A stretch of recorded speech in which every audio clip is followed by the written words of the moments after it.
स्वागत है प्यारे बच्चों। आज हम 10वीं कक्षा के हिंदी लोकवाणी विषय का दूसरा पाठ खोया हुआ आदमी यह देखेंगे। इस पाठ के लेखक का नाम है सुशांत सुप्रिय। इनका जन्म 1968 पटना बिहार में हुआ।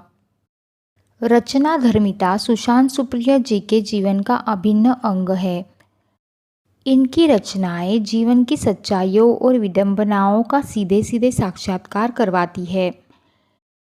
इन्होंने हिंदी के अतिरिक्त अंग्रेजी और पंजाबी में भी लेखन कार्य किया है। इनकी लगभग 500 रचनाएं विविध प्रतिष्ठित पत्र पत्रिकाओं में प्रकाशित हुई है।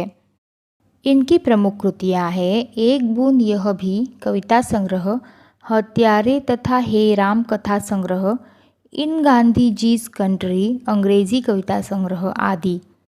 अब बच्चों थोड़ा सा पाठ के बारे में जान लेते हैं। प्रस्तुत वर्णनात्मक कहानी में खोया हुआ आदमी के माध्यम से लेखक ने समाज में व्याप्त ऊंच नीच, अमीर गरीब, जाति पाति आदि कुरीतियों को भुला देने के लिए प्रेरित किया है। इस कहानी से यह ज्ञात होता है कि अपने अच्छे कार्यों से कोई भी आदमी, पशु पक्षी, मानव सबसे आदर प्राप्त कर सकता है। यहाँ लेखक ने सभी को सौहार्द से रहने की सीख प्रदान की है और लोगों को अपनी ऊर्जा सकारात्मक काम में लगाने को कहा है। तो चलो बच्चों पाठ की शुरुआत करते हैं। कई वर्षों की बात है, एक पुराना गांव था। एक आदमी न जाने कहाँ से भटकता हुआ दूर दराज के उस गांव में आ पहुंचा था। गांव के कुत्तों ने जब चीथड़ों में लिपटे उस आदमी को देखा तो उन्हें वह कोई पागल लगा। वे उस पर बेतहाशा भौंकने लगे। तो बच्चों यहाँ पर चीथड़ों का मतलब होता है फटे पुराने कपड़े, यानी कि वो आदमी फटे पुराने कपड़ों में था और उसके फटे पुराने कपड़े देखकर कुत्ते उस पर बेतहाशा भौंकने लगे। बेतहाशा का मतलब होता है बहुत ही तेजी से। गांव के बच्चे खेल रहे थे। कुत्तों की देखा देखी गांव के बच्चे भी पूरी दोपहर उसे छेड़ते और तंग करते रहे।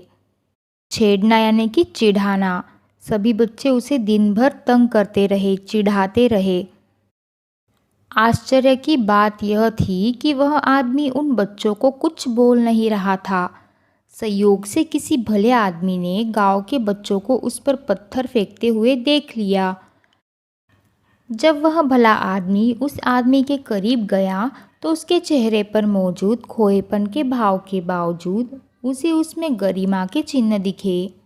बच्चों यहाँ पर गरिमा का अर्थ होता है गौरव। यह आदमी पागल नहीं हो सकता, उसने सोचा। गांव के उस आगंतुक भले व्यक्ति ने उस आदमी से उसका नाम पता पूछा, पर वह कोई उत्तर नहीं दे सका। तो बच्चों यहाँ पर आगंतुक शब्द का अर्थ होता है अचानक आने वाला। वह केवल इतना बोल पाया, शायद मैं खो गया हूँ। यह सुनते ही गांव के उस भले व्यक्ति ने निश्चय किया कि वे सब उसे खोया हुआ आदमी कहकर बुलाएंगे। खोया हुआ आदमी इतना खोया था कि उसकी पूरी स्मृति का लोप हो चुका था। तो बच्चों यहाँ पर स्मृति का अर्थ होता है याददाश्त और लोप का अर्थ होता है नाश यानी कि क्षय। यानी कि उस आदमी की स्थिति ऐसी थी कि वह सब कुछ भूल चुका था। उसके जहन से उसका नाम और पता पूरी तरह खो चुके थे। तो बच्चों यहाँ पर जहन का अर्थ होता है मस्तिष्क। न उसे अपनी जाति पता थी, न अपना धर्म, लेकिन अपने खोएपन में भी उसमें परिचित जैसा कुछ था जो उसे अपना सा बना रहा था। लिहाजा जब उसे गांव के अन्य लोगों के पास ले जाया गया तो उसे देखते ही सभी एक स्वर में बोल उठे, अरे यह खोया हुआ आदमी तो बेहद अपना सा लग रहा है। उन्होंने उसे अपने ही गांव में रख लेने का फैसला किया। वह आदमी भी उस गांव में रहने के लिए तैयार हो गया। खोए हुए आदमी की आवाज़ बहुत मधुर थी। मधुर यानी कि मीठी। कभी कभी वह अपनी सुरीली आवाज़ में कोई पुराना गीत गाता था। उस गांव की गाय भैंसें उसके गीत की स्वर लहरियों से मंत्रमुग्ध होकर ज़्यादा दूध देने लगती। तो बच्चों, यहाँ पर मंत्रमुग्ध शब्द का अर्थ होता है मंत्र से मोहित, वश में किया हुआ। यानी कि अगर कोई गाना हम सुनते हैं और वह हमें बहुत अच्छा लगता है तो हम उसमें खो जाते हैं। उसी तरह उस आदमी की सुरीली आवाज़ सुनकर उस गांव की गाय भैंसें भी उस गाने में खो जाती थी और उसके कारण वह बहुत ज़्यादा दूध देती थी। गांव के बड़े बुजुर्गों को भी उसके गीत उनकी युवावस्था के सुंदर अतीत की याद दिलाते। गांव के लोगों ने पाया कि जब से वह खोया हुआ आदमी वहां आया था, गांव के फूल और सुंदर लगने लगे थे। गांव की तितलियां ज़्यादा मोहक लगने लगी थी। गांव के जुगनू ज़्यादा रोशन लगने लगे थे। गांव के बच्चे भी अब ज़्यादा खुश रहने लगे थे, क्योंकि बच्चों को वह सम्मोहित कर देने वाले कमाल के गीत सुनाता था। गांव के कुत्ते अब उसके सगे हो गए थे। वे उसके आसपास ऐसे चलते जैसे उसे गार्ड ऑफ ऑनर दे रहे हो।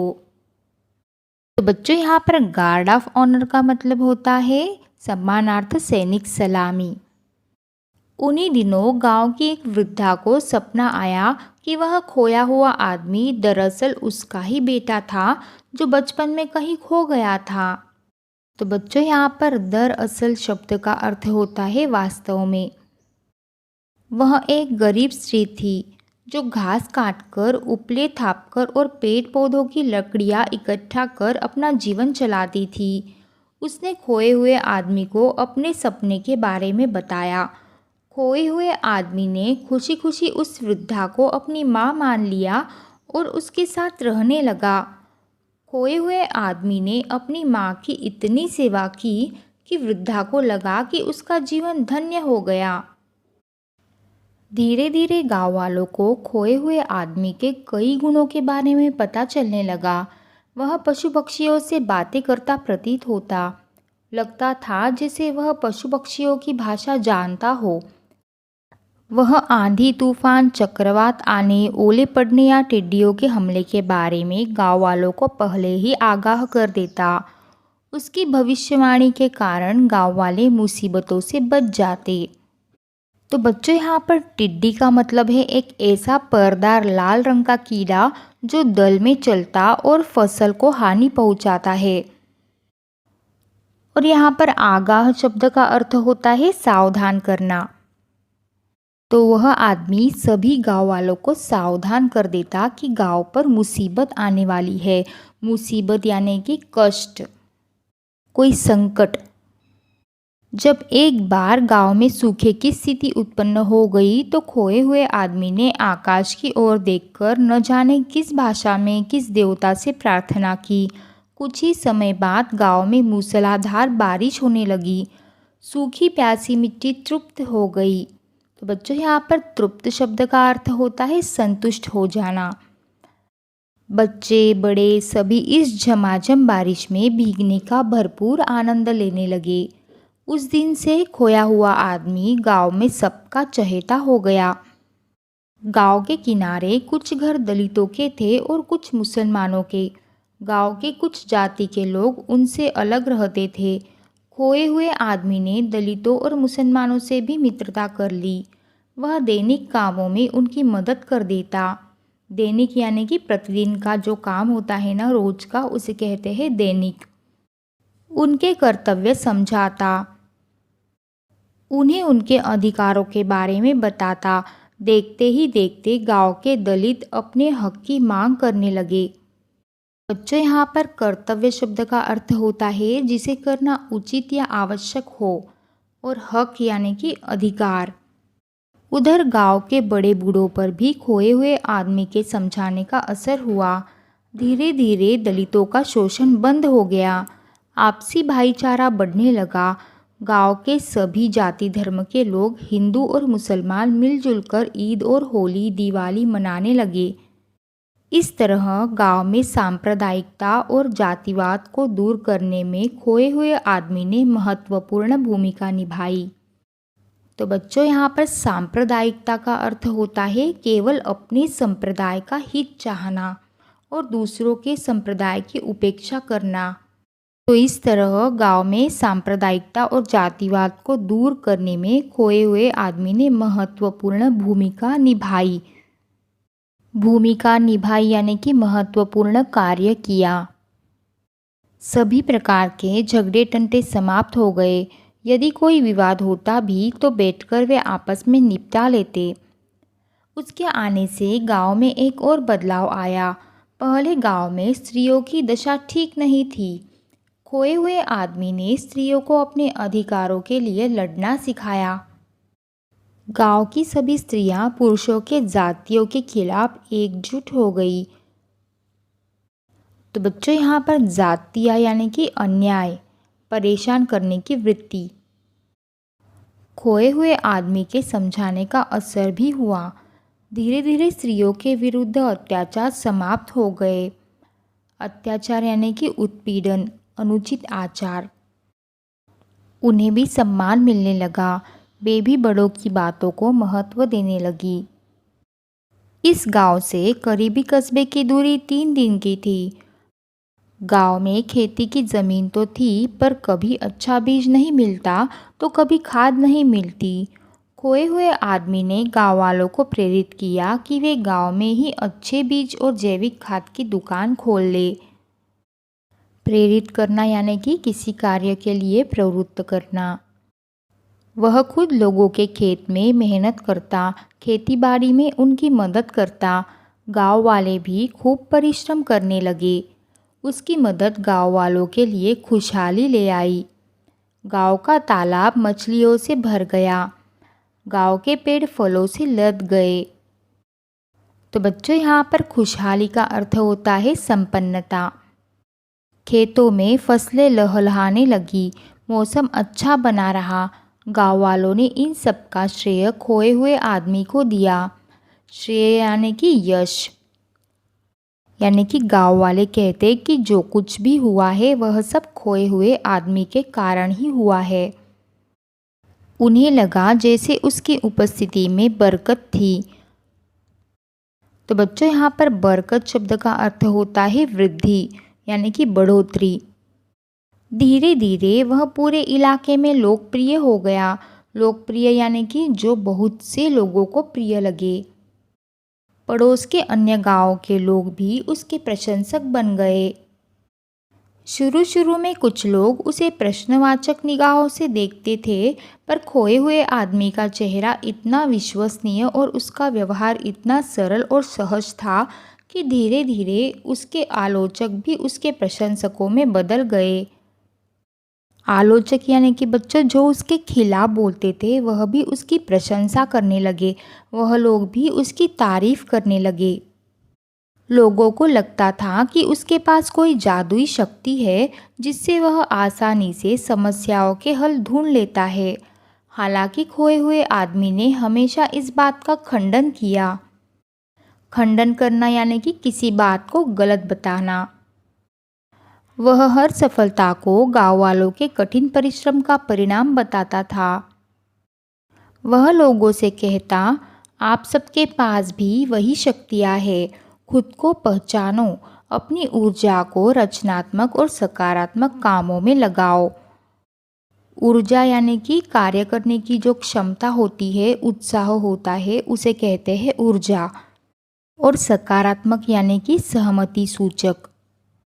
वो कहता, जुड़ो और जोड़ो। इस तरह खोए हुए आदमी ने इलाके के लोगों में नया विश्वास भर दिया। लोगों में नया जोश, नया उत्साह आ गया। पर अंत में वह दिन भी आ पहुंचा। एक रात मौसम बेहद खराब हो गया। बादलों की भीषण गड़गड़ाहट के साथ आकाश में बिजली कड़कने लगी। तभी कई सूर्यों के चौंधिया देने वाले प्रकाश ने रात में दिन का भ्रम उत्पन्न कर दिया। फिर वज्रपात जैसी भयावह गड़गड़ाहट के साथ गांव में कहीं बिजली गिरी। लोग अपनी सांसों की दुखदुखी के बीच अपने अपने घरों में दुबके हुए थे। दुबकना यानी कि छिपना, सिमट कर रह जाना। सारी रात मौसम बोराया रहा। बोराना यानी कि बावरा, पागल हो जाना। लोगों का कहना है कि उस रात गंधक की तेज गंध पूरे गांव में फैल गई थी और मकानों की खिड़कियों दरवाज़ों की झिर्रियों में से घुसकर यह सभी के घरों में समा गई थी। तो बच्चों, यहाँ पर गंधक यानी कि एक तीव्र गंध वाला खनिज पदार्थ जो दवा बारूद बनाने के लिए काम आता है। बाद में पता चला कि यह शहर के कारखानों से गैस रिसाव एवं विस्फोट का दुष्परिणाम था। सुबह जब मौसम साफ हुआ तब गांव वालों ने पाया कि वह खोया हुआ आदमी अब उनके बीच नहीं था, वह गायब हो चुका था। गांव वालों ने उसे बहुत ढूंढा पर उसका कोई पता नहीं चला। न जाने उसे ज़मीन निगल गई थी या आसमान खा गया था। तो बच्चों, यहाँ पर ज़मीन का निगल जाना, आसमान का खा जाना, यह एक मुहावरा है। इसका मतलब होता है लापता हो जाना। उसकी तलाश में आसपास के गांव में गए सभी लोग खाली हाथ लौट आए। गांव की गलियां उसके बिना सूनी लगने लगी। पशु पक्षी उसके बिना उदास हो गए। गांव के बच्चे उसके बिना बेचैन लगे। गांव के कुत्तों की आंखों में भी आंसू थे। दुखी गांव वालों ने खोए हुए आदमी की याद में उसकी एक मूर्ति बनाकर गांव के बीचों बीच स्थापित कर दी। पंचायत की सभी बैठकें अब इसी मूर्ति के पास हुआ करती। गांव वालों ने प्रण लिया कि वे उस खोए हुए आदमी के दिखाए मार्ग पर चलेंगे। प्रण लेना यानी कि प्रतिज्ञा करना, निश्चय करना। आज भी यदि आप उस गांव में जाएंगे तो आपको उस खोए हुए आदमी की वहां स्थापित मूर्ति दिख जाएगी। लेकिन आपको असली बात बताना तो मैं भूल ही गया। खोए हुए आदमी के गायब होने के कुछ समय बाद जब जनगणना अधिकारी जनगणना के काम से इस गांव में पहुँचे तो किसी को भी न तो अपनी जाति याद थी न अपना धर्म याद था। धर्म और जाति के बारे में उनकी स्मृतियाँ उस खोए हुए आदमी के साथ ही जैसे सदा के लिए खो चुकी थी। स्मृतियाँ यानी कि यादें। काश अपने गांव शहर में हमें भी ऐसा खोया हुआ आदमी मिल जाता। तो बच्चों, यह पाठ यही समाप्त होता है। यह वीडियो देखने के लिए आप सभी का बहुत बहुत धन्यवाद। अगर यह वीडियो आपको हेल्पफुल लगी तो इस चैनल को ज़रूर सब्सक्राइब करें और नई वीडियोस की नोटिफिकेशन पाने के लिए साथ में जो बेल आइकॉन दिया है उसे प्रेस करना ना भूलें।